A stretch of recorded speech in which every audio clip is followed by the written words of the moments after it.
Speed 400 ले सकती है, कोई प्रॉब्लम नहीं है। 11.5 लीटर का फ्यूल टैंक आता है। सच्ची में बताना, ये बाइक लेके विदाउट हेलमेट मत कोई जाता नहीं, आप तो जाओगी नहीं। एक तो गियर चाहिए प्रॉपर, काफ़ी स्पीड में जाने वाली बाइक है।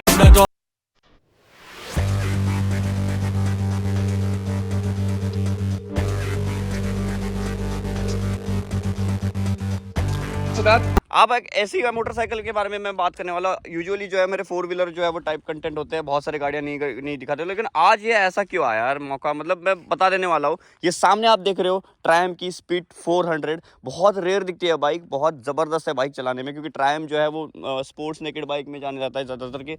मोस्ट जो है वो स्पोर्ट्स एडवांटेज जो है वो उसमें आता है। गाड़ी अगर बाइक अगर चलाते हो ना ट्रायम्फ के, तो ज़्यादातर के 200 सीसी के ऊपर ही बाइक होती है। तो आज एक ऐसी मोटरसाइकिल के बारे में हम बात करेंगे, इतनी ज़बरदस्त है कि आप लेने पे मजबूर हो जाओगे। और दूसरी बात है, सारी की सारी जो है वो इन्फॉर्मेशन मैं इस बाइक की बताने वाला हूँ। बहुत आप इंस्टाग्राम वगैरह स्क्रॉल डाउन करते हो ना, मेरे को भी वो एडवर्टीजमेंट आती है ट्रायम्फ की तरफ से कि ये गाड़ी बाइक जो है वो आप देखो एक बार। एक देखो बजट लेके चलते हो ना 2.5-3 लाख का, तो 2.5-3 लाख के बीच में एक बाइक आती है। देखो इसके जो है वो 2 सिलेंडर इंजन है, DOHC इंजन है, 398 सीसी का इंजन है, काफ़ी ज़बरदस्त है। और दूसरी बात है ना कि ये परफॉर्मेंस ओरिएंटेड बाइक है, मतलब sports oriented, sports naked bike है। अब एक थोड़ी सी रेट्रोइश और स्पोर्ट्स नेकेड इसके बीच में रखा है ट्रायम्फ ने। अब सबसे पहले ये ट्रायम्फ के मोटरसाइकिल की तरफ फ्रंट के जो है वो DRL की तरफ आपको लेके चलता है, तो सबसे पहले आपको पूरा मिल जाता है यहाँ पे ये जो है वो LED day time running light. यहाँ पे थोड़ी सी धूप है तो आपको दिख नहीं रहा होगा, तो LED day time running light आपको पूरा ओवल शेप में मिल जाता है। ट्रायम्फ का यहाँ पे अंदर प्लेस किया हुआ, इंप्लीमेंट किया हुआ लोगो है, काफ़ी ज़बरदस्त दिख रहा है। दोनों के दोनों टेलीस्कोप सस्पेंशन आपको ज़बरदस्त तरीके से मिल जाते हैं।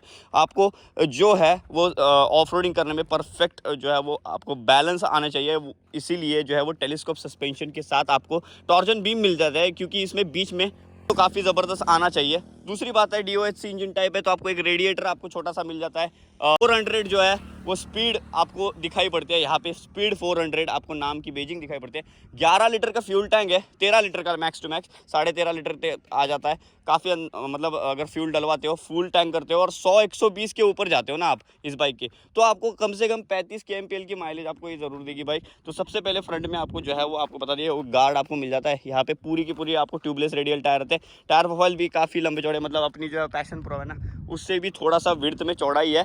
टायर स्पेक की बात करते तो 110 ATR 17 इंच के टायर प्रोफाइल मिल जाते हैं। 110 ATR 17 इंच 17 इंच के, मतलब कॉमन टायर है, नेकेड बाइक को चाहिए, परफेक्ट ओरिएंटेड बनाए हुए। साइड प्रोपोर्शनल की तरफ लेके चलता हूँ तो आपको यहाँ पे ट्रायम्फ का लोगो मिल जाता है। टोटल 6 कलर वेरिएंट में ये बाइक आती है, मैं आपको बता दूँ। यहाँ पे ट्रायम्फ का आपको दिख सकते हो लोगो मिल जाता है। क्लस्टर की बात लेके चलूँगा मैं। सबसे पहले इंजन की तरफ आते हैं। 398 सीसी का, ये 400 सीसी का, यानी कि 400 सीसी का डॉट इंजन आपको मिल जाता है। करीबन अराउंड बात करते हो तो 30.30 जो है वो BHP आउटपुट छोड़ता है, और 31.17 जो है टॉर्क ये जो है वो ट्रायम्फ की बाइक स्पीड 400 आपको छोड़ देती है।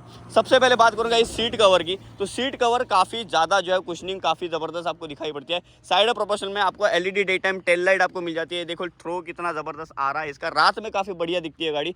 पीछे बात करता हूँ तो ये टायर काफ़ी विड्थ है, अगर रेडर से और या फिर TVS से कंपेयर ही नहीं होगी। बाइक काफ़ी स्पोर्ट्स टाइप बनाई गई है, नेकेड टाइप बनाई गई है, तो यहाँ पे आपको बड़ी चौड़ाई मिल जाती है काफ़ी। मतलब ये जो है वो टायर प्रोफाइल अगर बात करते हो तो अराउंड आपको ये 18 इंचेस के बाहर मिल जाता है। काफ़ी चौड़ाई में, विड्थ में 20 इंचेस के, मतलब काफ़ी बड़ा है, विड्थ काफ़ी बड़ी है। सारी गार्ड है आपको प्रॉपर आता है। यूजुअली इन बाइक को आता नहीं है सारी गार्ड, क्योंकि थोड़ी सी स्पोर्ट्स ओरिएंटेड जाती है बाइक, तो फिर भी ट्रायम्फ ने यहाँ पे कर दिया है। फ्रंट और जो है वो रियर की बात करते हो तो दोनों कैलिबर आपको ABS EBD ट्रैक्शन कंट्रोल बाइबर ब्रेक्स है, वो वर्ल्ड क्लास फेमस जो है वो बाइबर ब्रेक्स जाने जाते हैं।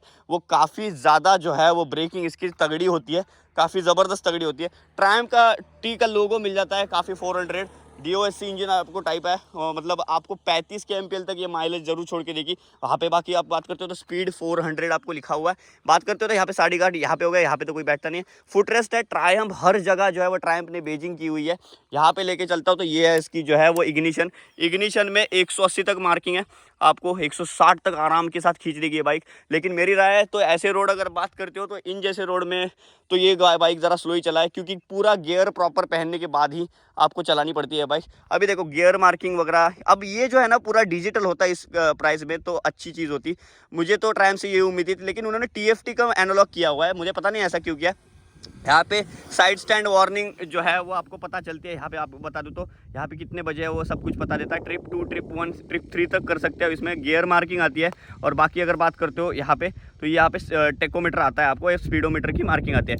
अब बात करते हैं इसके फ्रंट की, तो फ्रंट में आपको लेके चलूंगा ही। तो सबसे पहले बात करता हूँ इसके जो है वो 2 मिरर्स की। तो मिरर्स आपको ट्रायम्फ की तरफ से, मतलब जो इसकी डायटोना है, ट्रायम्फ है, उसके बाद स्पीड 400 ये हो गई। उसके बाद बात करते हो ना तो वो ट्रायम्फ की वगैरह स्पीड 900 वगैरह आती है ना। सारे बाइक्स को अगर आप देखोगे ना, यहाँ पे आपको जो है वो मिरर मिलता है। कोई ये आपको आफ्टर मार्केट लगेगा, लेकिन ये आफ्टर मार्केट होते नहीं है। ओके, पीछे बात करते हो तो ट्रायम्फ का सीट पे ही लोगो मिल जाता है। कुछ भी उन्होंने, जो ओनर ने ना, जिन ओनर की भाई साहब के वहाँ पे खड़े हैं, उन्होंने कोई एक्सेसरीज में कुछ डलवाया नहीं। और इन जैसे बाइक को कुछ डलवाना भी मत, क्योंकि ये काफ़ी ज़्यादा स्पीड में जाने वाली बाइक है। सबसे पहले अगर बात करते हो तो 400 की यहाँ पे बेजिंग मिल जाती है, 400 सीसी की। DOHC इंजन है, काफ़ी हीट होता है, तो आपको कूल करने के लिए एक प्रॉपर रेडिएटर की प्लेसमेंट आपको मिल जाती है। बात करते हैं परफॉर्मेंस की, तो 30.60 bhp जनरेट करता है और 34 Nm का टॉर्क जनरेट करता है अराउंड ट्रैम का ये इंजन। तो यहाँ पे ओवल शेप का LED day time running light आपको मिल जाती है। 2 इंडिकेटर्स आता है। अगर आपको मैं जला के दिखाता हूँ इस इंडिकेटर को, तो ये देखो, ये पार्किंग लाइट का भी काम करता है और यहाँ पे हैजार्ड लाइट्स का भी। और इंडिकेटर को यहाँ पे अगर सिंगल जलाते हो तो सिंगल इंडिकेटर का भी काम करता है। पूरी LED आती है, कुछ भी कॉम्प्रोमाइज़ नहीं। और इन जैसे प्राइस, मतलब 3 लाख तक चली जाती है ना कीमत, तो यहाँ पे कोई कॉम्प्रोमाइज़ नहीं होती। लेकिन सिवाय एक मुझे एक इसमें मिस्टेक लगी, यहाँ पे पूरा डिजिटल कर देते विथ जो है वो नेविगेशन के साथ, तो काफ़ी अच्छी बात बन जाती। तो लेकिन यहाँ पे उन्होंने उस टाइप का कुछ किया नहीं, यहाँ पे कुछ करना चाहिए था। बाकी इग्निशन की अगर बात करते हो तो इस टाइप का इग्निशन आता है। यहाँ पे ऑन ऑफ कर सकते हो, हैंडल लॉक कर सकते हो, बाकी कुछ नहीं आता। आवाज़ सुना दो तो यहाँ पे ब्रेक मतलब क्लच प्रेस करके आपको इग्निशन स्टार्ट करना पड़ता है। हॉर्न नॉर्मल है यूजुअली, जैसे गाड़ियों बाइक को होता है। प्रॉपर इंडियन जो है वो साउंड डेसिबल के ओरिएंटेड यहाँ पे लगाया हुआ है, कितना होना चाहिए, क्या होना चाहिए, मतलब कुछ अलग नहीं है। हज़ार लाइट्स देखो ऑफ किया फिर भी जलती है। इन जैसे बाइक का होता क्या है मैं बता देता हूँ। जब तक आप ना इग्निशन से की नहीं हटाते, यहाँ पे ये देखो, तब तक ये हज़ार लाइट जलती रहेंगी और 5-4 जो है वो सेकंड के बाद ऑटोमेटिकली बंद हो जाएगी। ये काफ़ी ज़बरदस्त बात है। बाकी बची परफॉर्मेंस की बात, तो 30.60 bhp जनरेट कर लेती है, 34 Nm का टॉर्क जनरेट करती है, काफ़ी ज़्यादा हो जाता है। और बाइबर ब्रेक के साथ आती है। फ्रंट में बाइबर ब्रेक्स है, पीछे बाइबर ब्रेक्स है, 2 कैलिपर्स है, 2 ABS है, 2 ABD है, 2 ट्रैक्शन कंट्रोल है आगे और पीछे के ब्रेक्स को। बाकी कॉम्बी ब्रेक सिस्टम वगैरह जो है वो ऐसे कुछ उस छपरी टाइप का किया गया नहीं है जो नॉर्मली आप स्पोर्ट्स नेकेड बाइक में आती है। काफ़ी वर्ल्ड क्लास सेफ्टी जो है वो ब्रेकिंग इस बाइक को मिल जाती है। और ग्राउंड क्लियरेंस की बात करते हो तो काफ़ी कम है। बात करते हो 18 मिलीमीटर का ग्राउंड क्लियरेंस है। थोड़ी और ग्राउंड क्लियरेंस कर देते ना इस बाइक की तो काफ़ी बात बन जाती है, क्योंकि यहाँ तक के रोड को देखते हो तो थोड़ी सी मुझे लगता है अनइवन हो जाएगा, ये पत्थर वगैरह लगने के चांस है। इसलिए ट्रायम्फ ने दिमाग क्या लड़ा है, यहाँ पे आपको ये गार्ड मिल जाता है प्रॉपर, वो भी मेटल का, जो लगने के चांसेस काफ़ी कम होते हैं। तो कैसे लगी ट्रायम्फ की स्पीड 400 मुझे कमेंट करके जरूर बताया। बाकी सब मैंने तो बता दिया है। पीछे का टेल लाइट आपको हज़ार लाइट के साथ आपको मिल जाता है। 11.5 लीटर का टैंक आता है। बात करें कीमत की तो ऑन रोड कीमत 2.5 लाख से ऊपर जाती है। 2,70,000 जो एक्स शोरूम में 3 मॉडल आते हैं, स्पीड 400, स्पीड 600 भी एक आती है, डायटोना एक आती है। उसके बाद अगर बात करते हैं बेनाली और कंपेयर करते हो ना तो BMW की जो है वो एंट्री लेवल की प्राइस सेगमेंट में जितनी भी आते हैं, मतलब इनलाइन 2 सिलेंडर वाली, मास्टर सिलेंडर वाली जितनी भी बाइक्स आती है उसको कंपेरिजन होती है। ये जो है वो रॉयल इनफील्ड की गरेला है 450। उसके बाद जो है वो डायटोना है ट्रायम्फ की। दूसरी बात है BMW की गाड़ी है, सुजुकी की जिक्सर के वगैरह जो है वो 400 सीसी की जितनी भी बाइक्स है मैं आपको डाल दूंगा स्क्रीन के ऊपर, उसके साथ कंपेयर होती है। 400 सीसी का ये इंजन आपको कम से कम 35 kmpl का माइलेज देता है। और एक बार आपको इस गाड़ी की आवाज़ सुना देता हूँ भाई, यहाँ पे बात करते हो तो इस टाइप की है इसकी आवाज़। लगे आपको जो है ट्रायम्फ, मुझे कमेंट करके बता। स्पीड 400 कमेंट सेक्शन ढेरों भरे पड़े, लेना चाहते हो ले सकते हो। ट्रायम्फ का जो शोरूम का जो है वो स्पेसिफिक आपको डाल दूंगा। कैसी लगी कमेंट करके जरूर बताएं। चैनल पे फिलहाल नहीं हो तो सब्सक्राइब करना मत भूलिएगा। ओमे 007 वीडियो कैसा लगा कमेंट करके जरूर बताएं। वीडियो देखने के लिए बहुत बहुत धन्यवाद, थैंक यू सो मच। यहाँ पे है ट्रायम्फ स्पीड 400, येलो कलर में आते हैं, टोटल 6 करंट आते हैं, कलर आते हैं।